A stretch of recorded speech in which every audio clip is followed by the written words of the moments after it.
I wanted to do the positive thing before I got into this topic. Not that it's negative. It's a good thing for our industry, but I got to bring it back because it starts in 2 weeks, and that's the citation policy for HBR. Remember the citation policy? So let me summarize it, and I have for you here the things that you could cite people on or get cited on. So the citation policy is a means to raise the level of professionalism in our business. We've always had the NAR, National Association of Realtors Code of Ethics, Standards of Practices. And this Code of Ethics says what we can and cannot do. And the penalty is our trade association, the Honolulu Board of Realtors, could cite us or even tell us you can't be a member of the board anymore. So that is so severe, we needed something, a mechanism that wasn't as severe to make sure that we can hold each other accountable. Because it was so severe and you had to go to this hearing every time you turned someone else in and you got turned in, no one would ever do it. They didn't want to tattle on someone else. You take all this time, and then also they know I told on them, and then now they're going to look for something that I did wrong, and it's going to be a war. So we came up with the citation policy, and so the citation policy works like this. If for one of the 8 things on this list, you see someone doing, or you did, you can go to the HBR website, highcentral.com, go to citation policy, and fill out a form, and you can give them a ticket. Members giving other members a ticket. You can do it anonymously, so no one knows who did it. The things that we chose are very specific. We didn't want them to be gray areas, because if they're gray areas, people are going to say, no, I didn't do that. With these, most of these, you did it or you didn't do it. So there's an opportunity. If you did something wrong, you learn from it, you pay a fine, sometimes you go to class and then it's done, and then you learn what the Code of Ethics is about. If you believe you didn't do it, even though it's real specific, you can ask for a hearing. If you ask for a hearing, the person that wrote you the ticket, they have to go to the hearing. They can't opt out, right? You have to be part of the process. If you go to the hearing, so it'd be silly to go to the hearing when you really did do something wrong, right? But anyway, if you wanted to fight it and you did do that, you could get hit with a fine up to $15,000.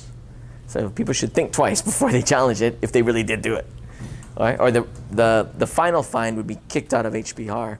That rarely happens. I can only think of one time that happened in the time I've been in real estate. Is there like a mediation process between could there be like the brokers trying to solve it without the fine or the hearing? Okay, so Dell brings up a really good point. And this, before we implemented the citation process, we used to hear that. Dell says, well, isn't there some of the process where brokers could just talk to each other?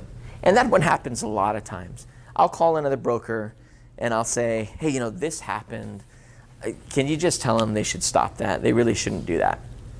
And then you figure, like, some of the time they will actually have that conversation with their agent and make it better. Some of the time they won't.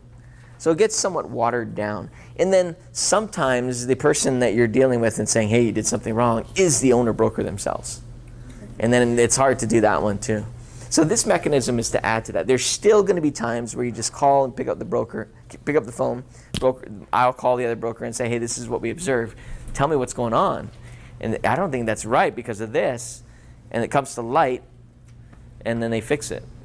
The Code of Ethics is many, many, many, many pages. It's like 12 pages.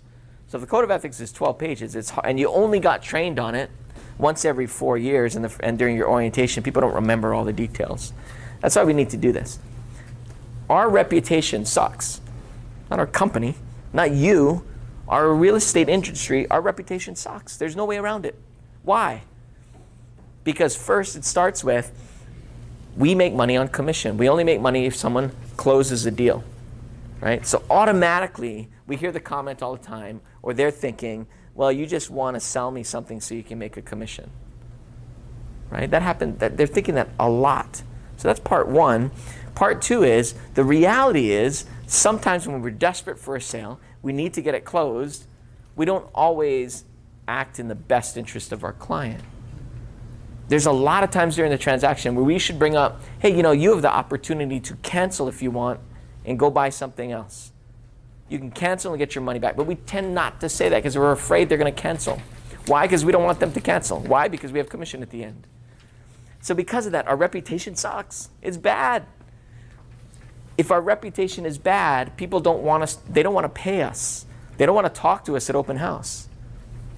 That's the reality of it. I'm being extreme.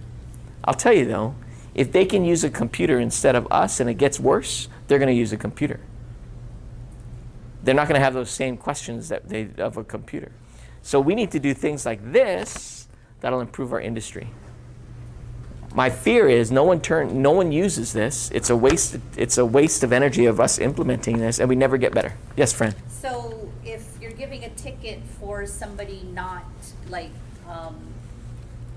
entering a listing with the code they got last week and not telling you, then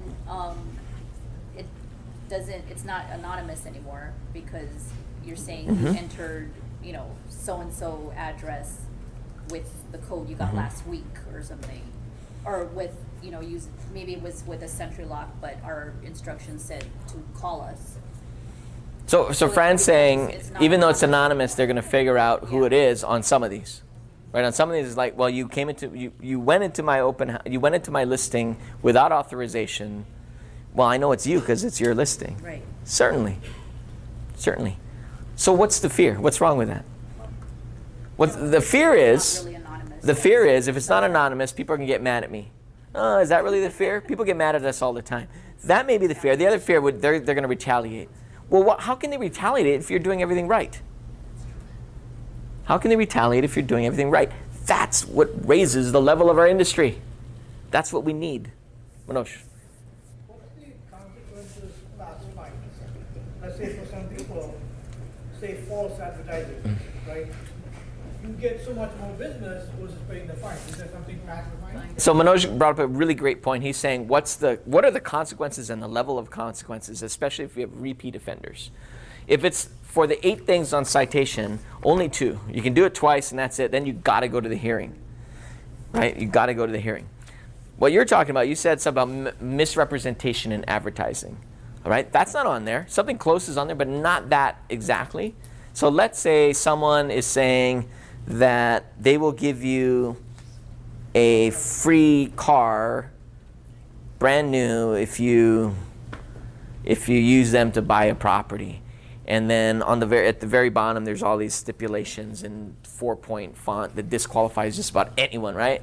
Then another member turns that person in.